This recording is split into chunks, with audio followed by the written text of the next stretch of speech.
Bonjour, aujourd'hui je vais vous présenter comment faire le Beast, que vous avez déjà fait avec moi. Je vais vous montrer plusieurs étapes. Je vais faire le Beast de base, ensuite comment se déplacer en Beast. Ensuite on va faire le Loaded Beast to Unload. Et ensuite je vais vous montrer comment faire la même chose mais en version déconstruite, donc un peu plus facile pour ceux qui ont du mal à faire la version de base. Ok? Donc pour le Beast, on se prépare comme ça, les orteils sous les talons, les coudes touchent les genoux, les mains sont à plat.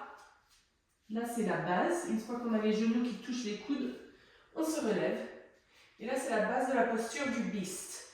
On serre bien le nombril, on pousse bien dans les bras, on s'assure de ne pas laisser la tête tomber à l'intérieur. On ne laisse pas le bassin tilté vers l'avant et le ventre tomber non plus. Tout est bien soutenu. Je pousse bien dans les mains pour allonger la nuque et les trapèzes. Et de là, je vais juste serrer le nombril, donc engager la ceinture abdominale, pousser dans les mains, pousser dans les orteils et lever mes genoux de 1 ou 2 cm. Là, c'est la posture de base du Beast. Tenez celle-là aussi longtemps que vous pouvez. Mettez un chrono et essayez de battre votre corps chaque jour. Si vous voulez aller un peu plus loin, vous allez toucher la main opposée à l'épaule opposée. Voilà. Là, ça vous met dans un état un peu plus d'instabilité, donc ça commence à activer d'autres parties des abdos et des cuisses surtout, et aussi des épaules. Et voilà. Ça aussi, faites-en autant que vous pouvez. Vous voyez que mon bassin et mon dos, ils essayent de rester le plus stable possible. Dans l'idéal, on pourrait faire ce mouvement avec un pot de fleurs sur le dos. Et ensuite, vous allez vous déplacer dans l'espace en gardant la base comme elle est, mais vous allez prendre la main et le pied opposé.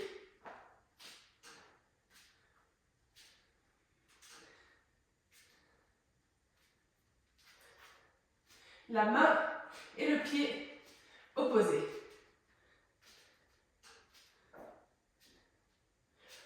Et ensuite, ça c'est quelque chose que vous pouvez faire juste à vous déplacer dans une salle. Vous allez dans un sens, dans un autre, en avant, en arrière. Jouez un peu avec ça. Ça c'est les bases du Beast. Donc pratiquez ça le plus possible.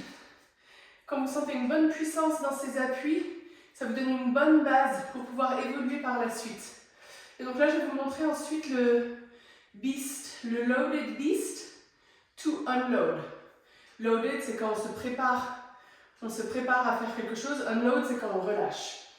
Donc le Loaded Beast,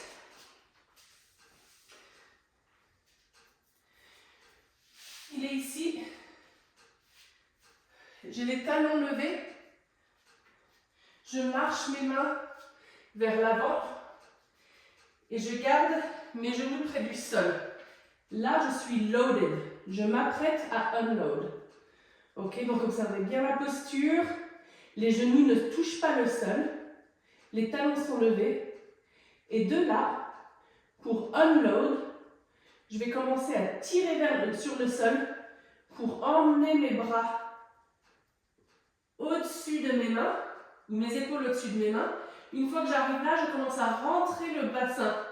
Vous voyez, je fais un tilt vers l'intérieur, comme si je rentrais la queue entre mes jambes. Ok, je rentre la queue entre mes jambes, je sépare les omoplates, et de là, j'amène mes épaules au-dessus de mes doigts ou devant mes doigts. J'ai encore les genoux hors sol. Je bombe le dos. Je rentre le bassin. Ok, vous voyez bien ce que je fais là, et c'est pas ça. Ok, j'ai pas la poitrine sortie ou les fesses ressorties. Tout recroqueville vers l'intérieur. C'est comme si toute ma colonne vertébrale elle s'emboulait autour de mon nombril. J'ai les omoplates bien séparées, le haut du dos bombé. Le bassin avec la petite queue qui rentre entre les jambes par derrière. Ça c'est Beast Unload. J'ai pas les genoux qui touchent le sol. De là, je retourne à Loaded Beast.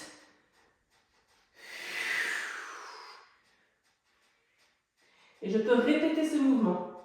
Unload.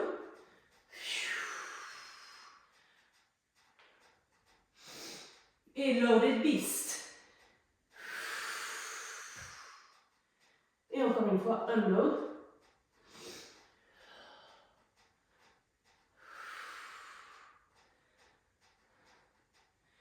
Et loaded beast.